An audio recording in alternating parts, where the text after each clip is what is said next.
ফেব্রুয়ারির প্রথমার্ধে নির্বাচনের বিকল্প আমাদের হাতে নেই, বলছেন প্রধান উপদেষ্টা। এদিকে সংস্কার, বিচার ও নির্বাচন পরস্পর নির্ভরশীল নয়, বলছেন সালাউদ্দিন আহমেদ। জানাবো, জিয়ার আদর্শ বিক্রি করে বিএনপি দেশকে 5 বার দুর্নীতিতে চ্যাম্পিয়ন করেছে, বলছেন ফয়জুল করিম। জানিয়ে দেব, প্লট জালিয়াতির অভিযোগে বিচারপতি মানিকের বিরুদ্ধে দুদকের মামলা। জানাবো, জাকসু নিয়ে শিবির সেক্রেটারির হুঁশিয়ারি। এবং সর্বশেষ জানাবো, খালেদা জিয়াকে সাজা দেওয়া সেই বিচারপতির পদত্যাগপত্র গ্রহণ। এতক্ষণ শুনছিলেন সংবাদ শিরোনাম, এবারে বিস্তারিত। ফেব্রুয়ারির প্রথমার্ধে নির্বাচনের বিকল্প আমাদের হাতে নেই, বলছেন প্রধান উপদেষ্টা। বাংলাদেশের অন্তর্বর্তী সরকারের প্রধান উপদেষ্টা অধ্যাপক ডক্টর মোহাম্মদ ইউনূস বলেছেন, ফেব্রুয়ারির প্রথমার্ধে নির্বাচনের কোনো বিকল্প এ সরকারের কাছে নেই। নির্বাচনের আগে মৌলিক সংস্কারগুলো কাজ শেষ করতে তাগিদেও দিয়েছেন তিনি। প্রধান উপদেষ্টা বলেছেন, নির্বাচনকে সামনে রেখে আমাদেরকে অবশ্যই মৌলিক সংস্কারগুলো চূড়ান্ত করে ফেলতে হবে। একই সঙ্গে মাথায় রাখতে হবে, ফেব্রুয়ারির প্রথমার্ধে নির্বাচনের কোনো বিকল্প আমাদের হাতে নেই। নির্বাচনের মতো জুলাই সনদও অন্তর্বর্তী সরকারের কাছে গুরুত্বপূর্ণ উল্লেখ করে অধ্যাপক ইউনূস বলেন, বর্তমান অন্তর্বর্তীকালীন সরকারের প্রধানতম 3টি ম্যান্ডেটের অন্যতম হচ্ছে সংস্কার। তাই নির্বাচন ও বিচারের মতোই সমান গুরুত্ব দিয়ে জুলাই সনদের বিষয়টিকে দেখতে হবে। আগামী ফেব্রুয়ারিতে অনুষ্ঠিতব্য জাতীয় নির্বাচন শুধুমাত্র একটি সাধারণ নির্বাচনই নয়, এটি হচ্ছে একটি ফাউন্ডেশনাল ইলেকশন, যার মাধ্যমে নির্ধারিত হবে আগামী বাংলাদেশের পথরেখা। 2 ঘন্টা এই বৈঠকে জুলাই সনদ বাস্তবায়নের লক্ষ্যে ঐকমত্য কমিশনের প্রস্তাব এবং এ সংক্রান্ত রাজনৈতিক দলগুলোর প্রস্তাব নিয়ে বিস্তারিত আলোচনা হয়। কমিশনের সদস্যরা জানান, খুব শিগগির কমিশন তাদের প্রতিবেদন অন্তর্বর্তীকালীন সরকারের কাছে জমা দেবে। এই বিষয়টিকে সামনে এগিয়ে নিতে আগামী রোববার 14 সেপ্টেম্বর রাজনৈতিক দলগুলোর সঙ্গে আবারও বৈঠক করবে জাতীয় ঐকমত্য কমিশন। সংস্কার, বিচার ও নির্বাচন পরস্পর নির্ভরশীল নয়, বলছেন সালাউদ্দিন আহমেদ। এনপির স্থায়ী কমিটির সদস্য সালাউদ্দিন আহমেদ বলেছেন, এখন আমাদের সামনে সবচেয়ে বড় প্রশ্ন, সবাই যে প্রশ্নটা করে যে সংস্কার, বিচার ও নির্বাচন এগুলো কি পরস্পর, এখানে পরিষ্কারভাবে বলতে গেলে এগুলো মিউচুয়াল বিষয়, ইন্টারডিপেন্ডেন্সির ওপর কোনোটা নেই। তার মানে এগুলোর পরস্পর নির্ভরশীল বিষয় নয়। সালাউদ্দিন আহমেদ বলেন, জনগণ একটি উৎসবমুখর পরিবেশে নির্বাচন চায়, সেটা তাদের কামনা, আকাঙ্ক্ষা ও ইচ্ছা। এখন নির্বাচন আয়োজনে চ্যালেঞ্জের কথা বলা হচ্ছে নাগরিক সমাজের ভূমিকা নিয়ে। সংবিধান অনুসারে নির্বাচন কমিশনকে যে ক্ষমতা এখনো দেওয়া আছে, নির্বাচন কমিশন স্বাধীনভাবে নির্বাচন অনুষ্ঠানের জন্য সহযোগী চাইলে সরকার সহ সব সংস্থা তা দিতে বাধ্য।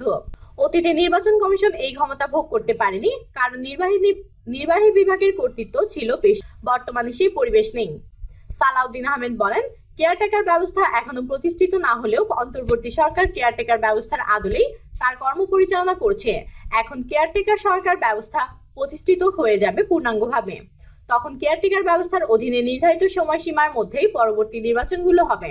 বর্তমানে অন্তর্বর্তী সরকার যে নির্বাচনের সময়সীমা ঘোষণা করেছেন এবং নির্বাচন কমিশন রোডম্যাপ ঘোষণা করেছেন, তাতে করে এখন পর্যন্ত নির্বাচনের কর্মকাণ্ড সেই সময়সীমার মধ্যেই হচ্ছে, বরং বলা যায় ডিলিমিটেশন গ্যাজেট হয়েছে, সেটা আরো অ্যাডভান্স হয়েছে।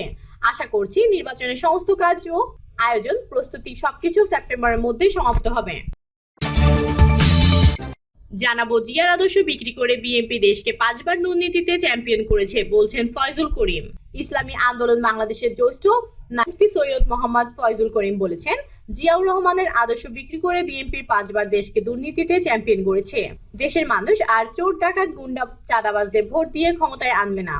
ফয়জুল করিম বলেন, খালেদা জিয়া ক্ষমতায় গিয়ে জিয়াউর রহমানের আদর্শ বাস্তবায়নের কথা বললেও বাস্তবে করেছেন তার উল্টোটা। 3 বার ক্ষমতায় থেকে 3 বার দুর্নীতিতে চ্যাম্পিয়ন হয়েছেন, পরে আরো 2 বার। তাহলে প্রশ্ন ওঠে, আদর্শ বাস্তবায়ন নাকি আদর্শ বিক্রি? তিনি আরো বলেন, ধানের শীষ, নৌকা, লাঙল এসব মার্কা গরিবের হলেও এগুলো প্রতিনিধিরা কেউ গরিব নয়। যারা শীষের প্রার্থী তারা ধান কাটতে জানে না, যারা নৌকার প্রার্থী তারা নৌকা চালাতে যায় না, যারা লাঙলের প্রার্থী তারা কখনো লাঙল চালায়নি। অথচ হাত পাকা প্রতীক যার, সে নিজের হাতেই ঘোরায়, সমর্থকরাও ঘোরায়। এটা এমন এক মার্কা যেটা হিন্দু, মুসলিম, বৌদ্ধ, খ্রিস্টান সব ধর্মের মানুষের শান্তি ও স্বস্তির প্রতীক। কারেন্ট ফেল করলেও হাত পাখা ফেল করবে না। প্লট জালিয়াতির অভিযোগে বিচারপতি মানিকের বিরুদ্ধে দুদকের মামলা। অবৈধ সম্পদ অর্জন ও মানি লন্ডারিং এবং জালিয়াতি করে রাজধানী উন্নয়ন কর্তৃপক্ষের প্লট হাতিয়ে নেওয়ার অভিযোগে সুপ্রিম কোর্টের আপিল বিভাগের অবসরপ্রাপ্ত বিচারপতি AHM শামসুদ্দিন চৌধুরী মানিকের বিরুদ্ধে পৃথক দুটি মামলা দায়ের করেছে দুর্নীতি দমন কমিশন। দুদকের মহাপরিচালক মোহাম্মদ আক্তার হোসেন সাংবাদিকদের জানান, আজ রাজধানীর সেগুনবাগিচার সংস্থাটির সমন্বিত জেলা কার্যালয়ে মামলা দুটি করা হয়। তিনি জানান, মামলায় বিচারপতি হিসেবে কর্মরত থাকাকালে শামসুদ্দিন চৌধুরী মানিক ক্ষমতার অপব্যবহারের মাধ্যমে অসাধু উপায়ে জ্ঞাত আয়ের উৎসের সঙ্গে অসঙ্গতিপূর্ণ 5,39,66,820 টাকার সম্পদের মালিকানা অর্জনপূর্বক তা দখলে রাখা এবং হস্তান্তর, রূপান্তর ও স্থানান্তরের মাধ্যমে বিদেশে পাচারের অভিযোগ আনা হয়েছে। দুর্নীতি দমন কমিশন 2012 এর 4 ও 4 ধারা এবং দুর্নীতি প্রতিরোধ আইন 1947 এর 5 ধারায় মামলাটি দায়ের করা হয়েছে। অপরদিকে রাজুকের প্লট জালিয়াতির মামলায় AHM শামসুদ্দিন চৌধুরী মানিক সহ 7 জনকে আসামি করা হয়েছে। মামলার ওপর আসামিরা হলেন অর্থমন্ত্রী আহম মোস্তফা কামালের স্ত্রী কাশ্মীর কামাল, রাজুকের সাবেক চেয়ারম্যান প্রকৌশলী মোহাম্মদ নুরুল হুদা, রাজুক সদস্য আবু বকর শিকদার, মাহবুবুল আলম, সাবেক চেয়ারম্যান GM জয়নাল আবেদিন ভুইয়া ও রাজুকের সাবেক সদস্য আব্দুল হাই।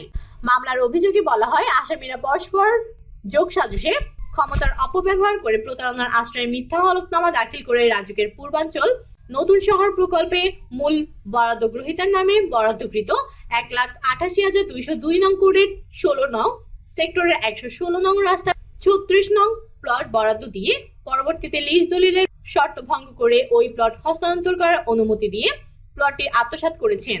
দণ্ডবিধি 1860 এর 409, 420, 109 ধারা ও দুর্নীতি প্রতিরোধ আইন 1947 এর 5 ধারায় মামলাটি করা হয়েছে। দুদকের উপসহকারী পরিচালক আব্দুল্লাহ আল মামুন বাদী হয়ে মামলা দুটি দায়ের করেছেন। জাকসু নিয়ে শিবির সেক্রেটারি হুঁশিয়ারি। জাকসু নির্বাচনকে কেন্দ্র করে গভীর ষড়যন্ত্র চলছে বলে দাবি করেছেন ইসলামী ছাত্র শিবিরের কেন্দ্রীয় সেক্রেটারি জেনারেল নুরুল ইসলাম সাদ্দাম। এই সময় ষড়যন্ত্রকারীরা ক্যাম্পাসে চরমভাবে লাঞ্ছিত হবে বলেও হুঁশিয়ারি দেন তিনি। বৃহস্পতিবার 11 সেপ্টেম্বর ফেসবুকে নিজের ভেরিফাইড আইডিতে এক পোস্টে তিনি এই হুঁশিয়ারি দেন। পোস্টে নুরুল ইসলাম সাদ্দাম বলেন, জাকসুতে কেন্দ্র করে গভীর ষড়যন্ত্র চলছে। নির্বাচন বাতিলের দাবিতে নির্বাচন কমিশনের বিরুদ্ধে স্মারকলিপি দেওয়ার প্রস্তুতি নিচ্ছে তারা। ভোট গণনা এখনো স্থগিত রাখা হয়েছে।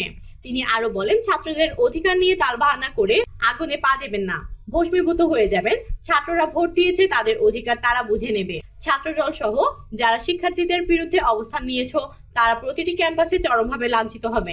এদিকে নির্বাচনী ব্যাপক অনিয়মের অভিযোগ তুলে পুনরায় নির্বাচনের দাবি জানিয়েছেন 4টি প্যানেলের প্রার্থীরা। বৃহস্পতিবার সন্ধ্যা 7:45টার দিকে বিশ্ববিদ্যালয়ের পরিবহন চত্বরে সংবাদ সম্মেলনে এ দাবি জানানো হয়। এই দাবিতে কয়েকজন স্বতন্ত্র প্রার্থীও একাত্মতা জানিয়েছেন। এর আগে বিকেল 4টার কিছু আগে মাওলানা ভাসানী হলের গেস্ট রুমের আয়োজিত সংবাদ সম্মেলনে ছাত্রদল সমর্থিত সাধারণ সম্পাদক প্রার্থী তানজিলা হোসেন বৈশাখী নির্বাচন বর্জনের ঘোষণা দেন। খালেদা জিয়াকে সাজা দেওয়ার সেই বিচারপতির পদত্যাগপত্র গ্রহণ। অনিয়মের অভিযোগে ছুটিতে পাঠানো হাইকোর্টের বিচারপতি মোহাম্মদ আখতারুজ্জামানের পদত্যাগপত্র গ্রহণ করেছেন রাষ্ট্রপতি মোহাম্মদ শাহাবুদ্দিন। শুক্রবার 12 সেপ্টেম্বর সুপ্রিম কোর্টের গণসংযোগ কর্মকর্তা মোহাম্মদ শফিকুল ইসলাম বিষয়টি গণমাধ্যমকে জানিয়েছেন। তিনি বলেন, গত 7 সেপ্টেম্বর বিচারপতি মোহাম্মদ আখতারুজ্জামানের পদত্যাগপত্র গ্রহণ করেছেন রাষ্ট্রপতি। এর আগে গত 31 আগস্ট অনিয়মের অভিযোগে ছুটিতে পাঠানো হাইকোর্টের বিচারপতি মোহাম্মদ আখতারুজ্জামান রাষ্ট্রপতির কাছে পদত্যাগপত্র পাঠান। বিচারপতি আখতারুজ্জামান জেলা জজ থাকাকালীন জিয়া অরফানেজ ট্রাস্ট মামলায় বিএনপি চেয়ারপারসন খালেদা জিয়াকে সাজা দিয়েছিলেন। গত 26 আগস্ট অনিয়মের অভিযোগে ব্যাখ্যা দিতে ছুটিতে পাঠানো হাইকোর্টের বিচারপতি মোহাম্মদ আখতারুজ্জামানের বিষয়ে গত বছরের 16 অক্টোবর দুর্নীতি ও ফ্যাসিস্ট হাসিনা সরকারের দোসর হিসেবে কাজ করার অভিযোগে ওঠায় 12 বিচারপতিকে ছুটিতে পাঠান প্রধান বিচারপতি সৈয়দ রেফাত আহমেদ। তাদের হাইকোর্টের বেঞ্চে বিচার কাজ পরিচালনার দায়িত্ব থেকে বিরত রাখা হয়। ওই 12 বিচারপতি হলেন বিচারপতি নাইমা হায়দার, বিচারপতি শেখ হাসান আরিফ, বিচারপতি আশিস রঞ্জন দাস, বিচারপতি মোহাম্মদ খুরশিদ আলম সরকার, বিচারপতি আতাউর রহমান খান, বিচারপতি শাহেদ নুর উদ্দিন, বিচারপতি মোহাম্মদ আখতারুজ্জামান, বিচারপতি মোহাম্মদ আমিনুল ইসলাম, বিচারপতি SM মাসুদ হোসেন দোলন, বিচারপতি খিজির হায়াত, বিচারপতি খন্দকার দিলিরুজ্জামান। পরে তাদের বিরুদ্ধে ওঠা অভিযোগের তদন্ত শুরু করে প্রধান বিচারপতি ডক্টর সৈয়দ রেফাত আহমেদের নেতৃত্বাধীন সুপ্রিম জুডিশিয়াল কাউন্সিল। রাজনৈতিক পট পরিবর্তনের পর গত বছরের 20 অক্টোবর ওই রিভিউ নিষ্পত্তির পর পুনরুজ্জীবিত হয় বিচারপতি অপসারণ সংক্রান্ত সুপ্রিম জুডিশিয়াল কাউন্সিল। নতুন করে গঠন করা হয় কাউন্সিল। এরপর বিচারপতিদের বিষয়ে বৈঠক করেন প্রধান বিচারপতি ডক্টর সৈয়দ রেফাত আহমেদের নেতৃত্বাধীন 3 সদস্যের সুপ্রিম জুডিশিয়াল কাউন্সিল। কাউন্সিলের অপর 2 সদস্য হলেন আপিল বিভাগের জ্যেষ্ঠ 2 বিচারপতি মোহাম্মদ আশফাকুল ইসলাম ও জুবায়ের রহমান চৌধুরী।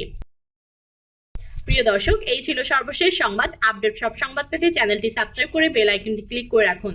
কমেন্টে আপনার মতামত জানিয়ে আমাদের সাথে থাকুন। ধন্যবাদ।